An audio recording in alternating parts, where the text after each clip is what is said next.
Molly watched from the front door of the mansion as her husband Philip got into his Jaguar XJ. She waved and blew him a kiss. Philip smiled and waved back before pulling out of the driveway and heading to the airport for his flight to New York. Molly leaned contentedly against the doorframe and enjoyed the South Florida morning. It was still cool, but soon the heat would begin to increase. Their small front yard was ablaze with lantana and penta, and two gorgeous bougainvilleas framed the front door and small porch. The air was filled with their floral scent, and butterflies flew from flower to flower. Molly was a red-haired 30-year-old beauty with an outgoing personality and a fiery independent streak. She was an editor at a publishing house that worked primarily with authors of romance novels and other fiction aimed at female tastes. With the advent of modern electronics, it became profitable to work from home, so she converted the second bedroom of their townhouse into a very functional office. Philip and Molly had been married for 7 years. Philip was 19 years older than Molly. Her family and friends were stunned by the age difference when they married, but as Molly explained to her younger sister and select friends, the advantage of older men was that they were patient, consummate lovers who knew how to please a woman, unlike some of the young bulls her age she had slept with. After all, everyone knows that you drink aged wine and not new, because old tastes much better and richer. It didn't hurt that Philip was rich. Very rich. Philip was from North America, and of course, was educated at Harvard. He increased the family fortune through his highly successful international electronics company. Molly was no fortune hunter, but still a girl should be aware of any silver linings that potential suitors might bring to the altar. Molly came to South Florida from poor coal country in Kentucky in search of education and opportunities that were not available at home. She found both. Philip saw a gorgeous young woman waiting tables at a nightclub while she was finishing her graduate degree in English at a local university. Inexplicably, he was struck down by Cupid's arrow, and they were soon married. So, in the end, Molly was a happily married young woman who was well-coiffed and pampered, pursuing a career she enjoyed. During the late winter and spring, the couple lived in their Florida townhouse. During the height of summer and fall until New Year's, they lived in their main and much larger home near the highlands in the mountains of North Carolina.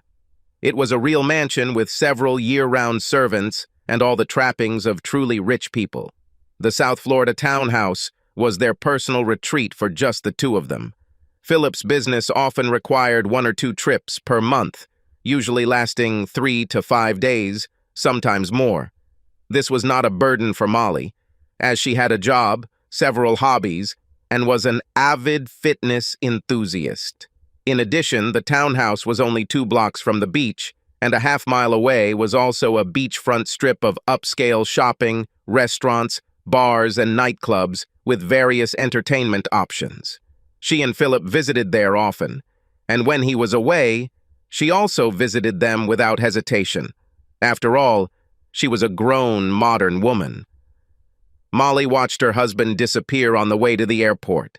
He was a good man and a wonderful husband. She, in turn, was a devoted and faithful wife. Well, maybe that's a bit of an exaggeration. She was truly very devoted to Philip, and they made a great couple.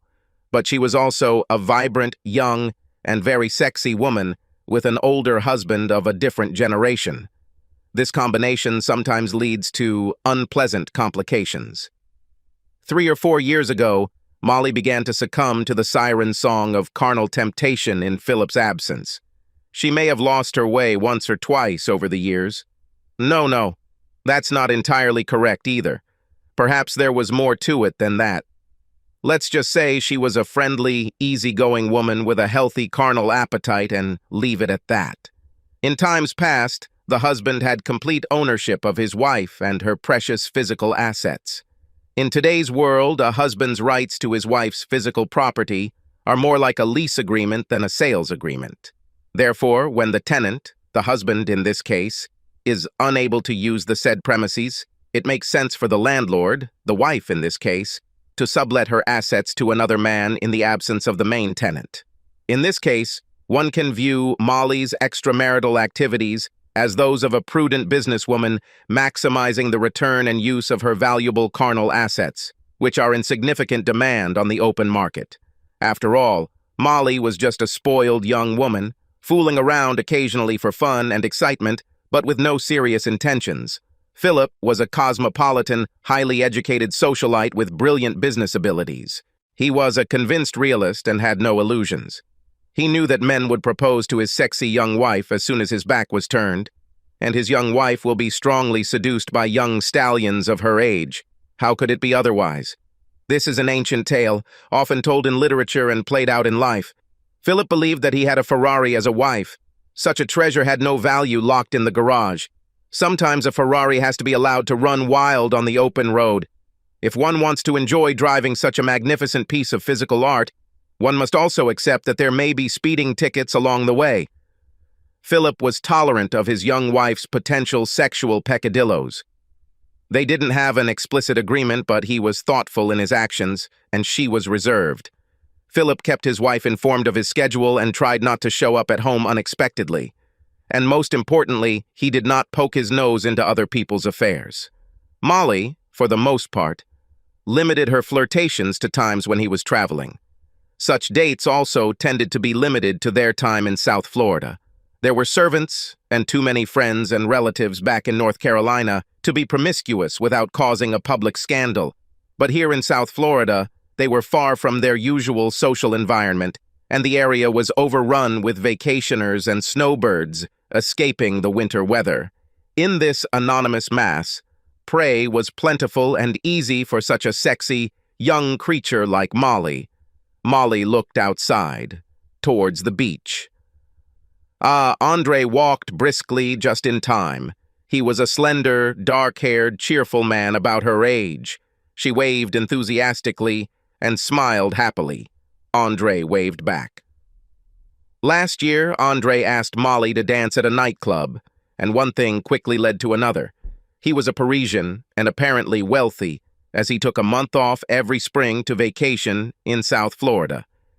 He had a large beach house a few blocks from Molly's townhouse, and they met there periodically when Philip was out of town. But today, Andre came to her, wanting to renew their stormy acquaintance last year. He had only arrived yesterday, and when he called shortly after arriving, he was glad that her husband was leaving that morning. A shiver of excitement ran through Molly's body. Well, you know what they say about French lovers. She could vouch that their reputation was well-deserved. Molly fell for the exotic, dark charm of a foreign lover, like in the romance novels she edited. His sexy, accented English just turned her into mush. Sex with my husband was wonderful. Sex with Andre was a spicy, forbidden lust of the unknown and dangerous. She loved both types of sex. These were simply different spheres of sexual experience that did not intersect. As Andre stepped onto the porch, Molly reached out, pulled him inside, and closed the door. She hugged him and smothered him with a deep kiss, passionately pushing her tongue into his mouth. Andre responded to her passion. Molly broke the kiss, turned, and, breathless with anticipation, dragged Andre up the stairs to the family bedroom. When they entered the bedroom, Molly began to take off his clothes, and he responded in kind. The naked couple quickly walked towards the bed. It was an antique iron bed, high enough that Molly had to take a short leap to sit on the edge. Andre pushed her onto her back and knelt by the bed. Andre began deliciously kissing Molly's prized assets as her legs dangled from his shoulders, squeezing, straining, and twitching erratically in spasms of pleasure. She ran her fingers through Andre's dark hair and hugged him tighter. Then footsteps were heard on the stairs, and a fatal call. "Darling," because her attention was diverted by Andre's ministrations between her thighs. Molly didn't hear her husband's car pull up, the automatic lock on the car door jingle, and the front door open. The most terrible moment of the adulterous encounter has arrived. The unsuspecting husband suddenly appears on the scene. Andre's head shot up between Molly's legs, eyes wide with alarm. From Molly's point of view, looking down on him, Andre looked like a frightened groundhog jumping out of his hole to look at some unexpected danger. The approaching catastrophe of her husband's imminent arrival at the amorous spectacle precluded any delay. Otherwise, Molly would have shuddered with laughter at the sight of Andre between her thighs, looking around in horror. Andre hissed, "Your husband," simultaneously with Molly's hiss. "My husband." "Honey, the airline sent a message that my flight was canceled. I'll take a later flight." The couple jumped out of bed. They heard Philip's slow footsteps as he walked up the stairs. It was a dull blow of fate, approaching step by step. Andre grabbed Molly's hand and whispered hysterically, "Oh my God, what should we do?" Andre was scared. Molly thought there was something. The deceived husband, upon discovering an intruder in his wife's bed, often reacts quite violently with anger, usually directed at the intruder. Philip's muscular and athletic physique was part of her attraction to him. At one time, Philip was even a moderately successful heavyweight in the Harvard Boxing Club. Andre was more of an intellectual type, inclined towards poetry and art, rather than sports. If it came to a conflict, there could hardly be any doubt about the result, despite their different ages. There was little choice: accept and surrender to Philip's mercy, or hide Andre. Molly feverishly assessed the worsening situation, like a general on the battlefield holding back a catastrophic defeat. Philip was too close for Andre to sneak into her office in the second bedroom. Both the closet and the bathroom would provide initial cover, but there was no cover inside if Philip happened to look in there. But the antique bed has at least a 30-inch gap, and the blanket hangs almost to the floor. Molly pushed Andre towards the bed and hissed insistently, "Get in deep and lie still, no matter what happens." Andre did not hesitate. He threw himself on the floor. There was a dull thud as Andre's head hit the lower iron railing. Andre chuckled, stopped, and grabbed his forehead. Molly put her foot on Andre's bare bottom, pushing him forward, and desperately whispered, "For God's sake, hurry up!" Andre redoubled his efforts, crawling under the bed. The last thing Molly saw was his shuffling feet, desperately pushing his bare buttocks and legs under the bed. My God! This is turning into a vaudeville farce or one of Shakespeare's twisted comedies, she thought. Molly smoothed out the blanket where they had crumpled the surface a minute before. Jumping off the bed, she grabbed their discarded clothes and shoes, which lay in a heap on the bedroom floor. Molly rushed into the bathroom and shoved everything into the dirty clothes basket. She sang, "I'm in the bathroom, dear. I'm drawing a bath." With these words, Molly turned on the bath tube faucet. She was a versatile girl and periodically enjoyed sensual relaxation by reading trashy novels. That was at least a plausible explanation for her nakedness. Molly hurried back and searched the bedroom for any incriminating evidence that might alert her husband to the intruder's presence. Like this. One of Andre's shoes fell out of her collection of discarded clothes. Molly was a great soccer player in high school and kicked her shoe under the bed. In desperation, she may have put too much humph into the blow, and a startled grunt came from under the bed. Approaching the bedroom door, seemingly calmly, Molly faked a smile and asked, "What did you say happened with your flight?" "Is something wrong, dear?"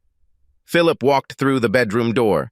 His large, muscular figure, dressed in a sharp, Bryany suit, exuded an air of competence and masculinity. "Oh, yes. This is the man I married, and for a reason," Molly reminded herself. "Oh, no, it's okay. The airline texted me halfway to the airport that my flight was canceled, and I was rebooked on a later flight. I sent you—" Philip froze, staring at the unexpected vision of his beautiful, naked wife looking at him with her brilliant brown eyes sparkling with amusement. Perhaps that spark was fear or excitement rather than amusement, or perhaps it was a combination of all three. "I, didn't expect such a nice welcome home. As I said, I sent you a message saying I was coming home and suggested we have a cup of coffee with one of those beautiful blueberry muffins, which you prepared this morning." Among her many talents, Molly was also an accomplished cook. She enjoyed preparing food and culinary delights for Philip. Molly struck a saucy pose, sticking her hip out and brazenly raising her hand on her hip. "Oh, I left my phone downstairs and didn't see the message. Well, I was going to take a good soak before I started my editing job. She continued to tease. I suppose I can be persuaded to put it off for coffee and muffins with my husband. Molly turned and retreated into the bathroom, turning off the tap. She shouted over her shoulder, "And how much time do you have, dear?" As Molly reached for the robe hanging on the bathroom door, two muscular arms wrapped around her and effortlessly lifted her off the ground. Philip carried his struggling and laughing wife to the bed, where he laid her face down on the blanket. He held her there with one hand, removing her clothes while she playfully tried to run away. After all, she had no desire to actually shy away from what was about to happen. Philip said with a laugh, "Oh, you little minx, long enough to have a quickie with his wife, and then have coffee and muffins with her." Panicked, Andre lay motionless, face down under the bed. His forehead was throbbing where he'd hit his head on the headboard, and his face was burning where Molly had kicked him with her boot. He forced himself to lie still, like a corpse. He had seen Philip and Molly several times last year. He had no desire to come face to face with the big man whose wife he had so thoroughly fooled last year and had just tried to repeat. Andre suspected that such a confrontation would not end well for him. Andre could hear everything that was said between the wife and husband and observe what was happening. Well, he could watch what was happening on the floor. He heard Molly land on the bed above him and saw her husband's clothes cascade to the floor and be tossed aside. Apparently, Philip spread Molly's legs. Andre had Molly's engine firing on all cylinders before her husband arrived. Now she was warmed up and hot. The bed began to heave rhythmically, accompanied by Molly's smooth, happy sighs that Andre knew so well from last year. As the pace quickened, Andre began to fear that the 200-year-old cast-iron bed frame would undergo a brittle stress fracture and leave him trapped under the springs, the mattress, and the vigorously copulating bodies. The bed shook, creaked, and groaned, as if she was having a nervous breakdown. The steady slapping of flesh on flesh was accompanied by Molly's frantic cries, "Oh yes, baby, oh yes!" Finally, Philippe let out a bullish roar, rising to his tiptoes, and Molly's legs disappeared from Andre's sight. Molly's joyful cries of, "Oh, oh, oh, oh God!" announced that everyone involved was enjoying successful copulation. The gasping couple sat on the edge of the bed, catching their breath. Molly exhaled. "Oh God, I'm so glad the plane was canceled." Andre, relieved that the bed frame had withstood the dynamic load of the couple's love fest, watched his ankles make their way to the bathroom.